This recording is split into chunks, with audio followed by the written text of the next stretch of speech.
Animal rights is the next logical step in human evolution. I've read books, for instance, argued by Francis Fukuyama, where he talked about we've reached the pinnacle of human evolution, the end of evolution, as the title of one of his books has it.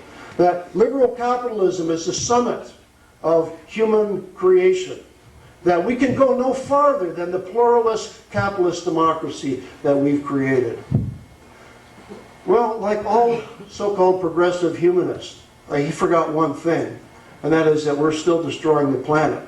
And so the next two stages in human evolution, that if we don't take, we will fail to survive, are that we need to now leap into the politics of nature. We need one, a land ethic, and two, animal rights. And once we take these next steps, maybe we can talk about the end of evolution. We've gone so far with expanding the human community away from the rights just of white male property owners, and over centuries of struggle to people of color and to women and to gays and lesbians, to the physically challenged.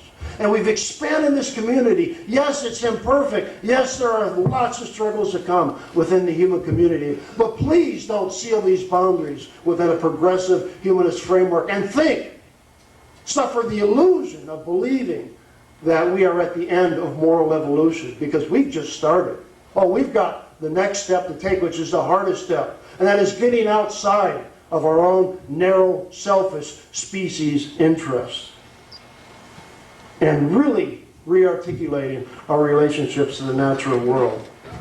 Animal rights represents the marker of moral progress that we can see in this world today, the universalization of rights. To the extent that rights become universalized to include the whole community, not just the human community, but the bio-community. That is how we can gauge that we're making moral progress. And so that is why I say animal rights is the next step in human moral evolution. And it challenges the last ugly prejudice that we have that really has yet to be challenged, and that is speciesism.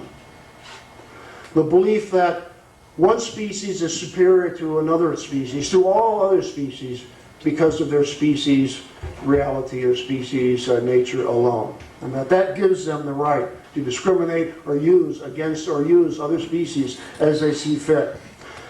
So our society is undergoing right now a great learning process, just as we learn that differences in our color, our skin color, and the differences in our gender are irrelevant to moral reality and to the establishment of a moral community. So we're learning that differences in species also are all morally irrelevant.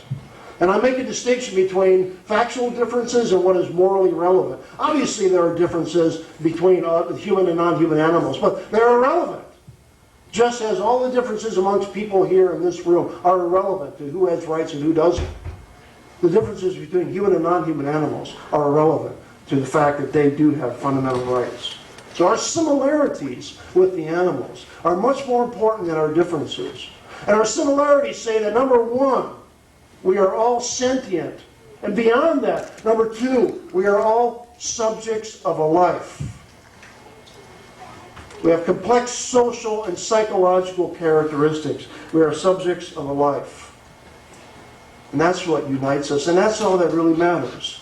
In the bio-community, in the expanding boundaries of rights, that we are all subjects of a life.